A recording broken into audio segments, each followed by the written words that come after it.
Hey guys, Alex from 7th Hour Films back again with Bocchi The Rock. Last time around we had Flightless Fish, where basically... okay, I remember now. It's been 2 weeks, but I remember. They had to do an audition to play again at the club.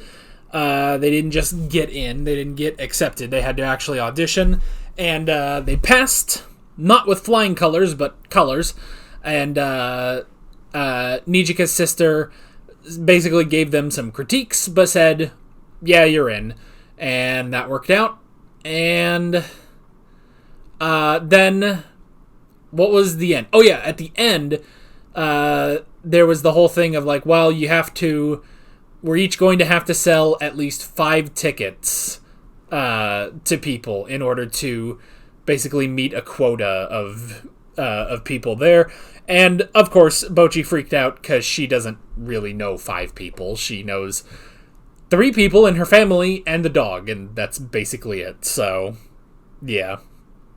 So there are problems, and let's see how she freaks out about it this time.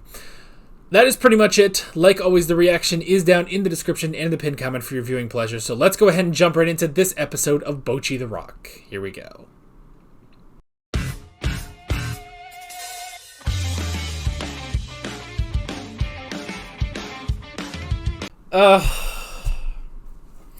I mean, it's exactly what we said at the beginning of the show. How do introverts make friends? They find an extrovert finds them, likes them, keeps them.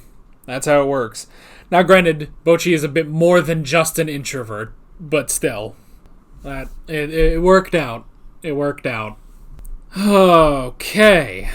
Well, she did it. Even if they don't believe her, she did it. Between her parents, the 2 girls on the street, and then mysterious drunk girl. Did we ever get her name? I don't think we did. No, we never got her name. She's just a drunk. Unless I'm misremembering it, but I'm pretty sure we didn't get her name, so... Oh well. I'll just call her the drunk for a while. The Drunk. It sounds like a terrible Time Lord name. You've got the Doctor, the Master, and the Drunk. Oy. Alright. So that worked out. It worked out after... I mean, could you imagine... if she did take her mom up on the offer... I don't know, what... I guess the question is, would you go? I guess I'd go. If I was... Assuming I'm nice. I don't know if I am. I don't know how nice I am, but...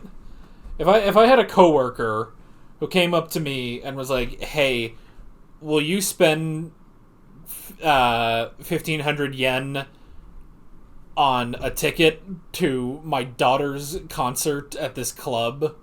I'm not a social person, so...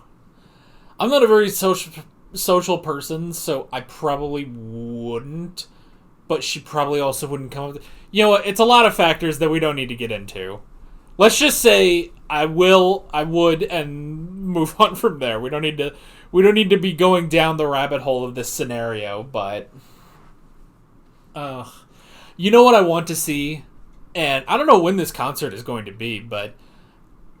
I will be so curious to see her dad's reaction to it, because he definitely seems to be, like, really proud of her for doing this. Like, in episode 1, when she first wanted to go, use his guitar, he was, like, all proud, like, Hitori's she's finally taking her steps into the world of music. Like, he was so proud of her, so I'm sure he's, like, way down for that, Who's gonna watch the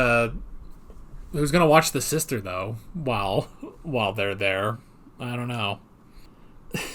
It's also interesting because she thought it's interesting seeing Hitori thinking like, well, if I say that I didn't sell all the tickets, they're just gonna get rid of me. But instead, she said, truthfully, that she did sell the tickets, and they just don't believe her. They just don't believe her.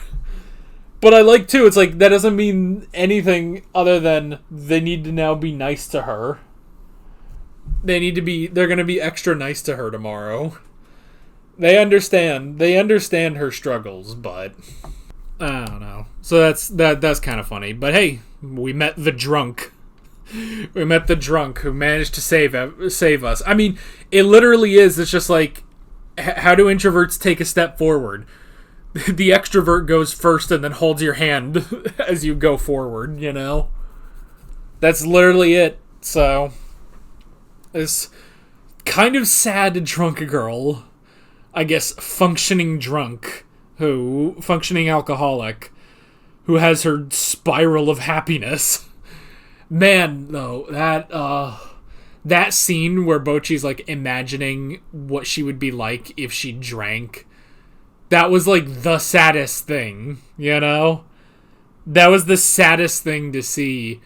Just her, you know, in this mess of a room, and it's like, oh, Mom stopped bugging me about being unemployed. You know, now she's a grandmother, so she's got more worries. And she just sees the pictures like, oh, I was so lively in high school. Just tears rolling down her face, like, oh, God. That was like the saddest thing I've ever seen. You know, and even still, because I'm guessing, because, you know, they said her little sister is like 5 years old. I'm assuming then, you know, it said XX years later. I'm assuming that's about 20 years later. And 2X is 2 10s. I'm assuming it's about 20 years later. So she would be, I don't know how old Hitori is now.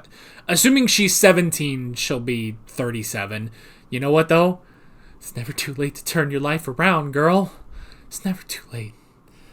It's never too late to change everything, you know? You could be in your 50s, 60s, 70s. Go do something. As long as you have the ability to walk, you can go do something with your life, no matter what age you are. But still, it was the saddest shit I've ever seen, so let's not be drunk. Let's not be alcoholics. But yeah, and then the impromptu concert was funny. That was nice, but I like that it's like, you know, she did get a lesson from this, you know, the lesson, you know, you can see into the crowd, which, I mean, she's never really seen into a crowd, you know, like, especially with those lights, you're not going to be able to see the faces of the people. And the most she knew was in the concert last episode, which had the manager there who was, you know, very stern and strict watching them. But I like just having her finally open, well, she opened one eye, not both eyes, but she opened one eye and saw, like Thorfinn, she has no enemies. Where Thorfinn, it took him like 46 episodes to do that. She did it 40 episodes faster than him. She has no enemies. The audience is not your enemy. Maybe the police, just because you probably shouldn't be just doing an impromptu concert in the street, but still. Is the fuzz on its way? I think not. The fuzz was on its way, as a matter of fact. But she has no enemies. And all it took was a drunk bass player to figure that out. You know, I like how they say that she makes the point too, is like, oh, why are rockers so poor? You know? I'm gonna put this out there. Why are and if you're one of them, I'm curious. Why are bass players weird? Why are bass players weird? Do you play bass? Leave down in the comments. Are you a bass player, and are you weird?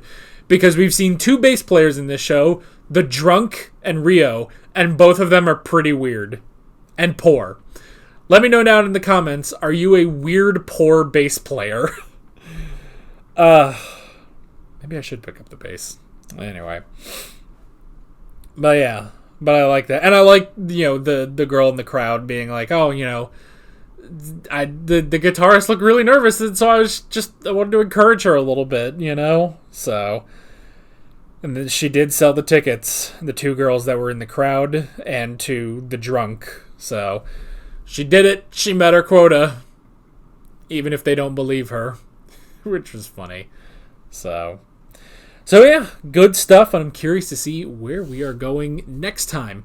But that is basically it. With all of that being said, I'm Alex from 7th Hour Films, and I will see you guys next time. Take care.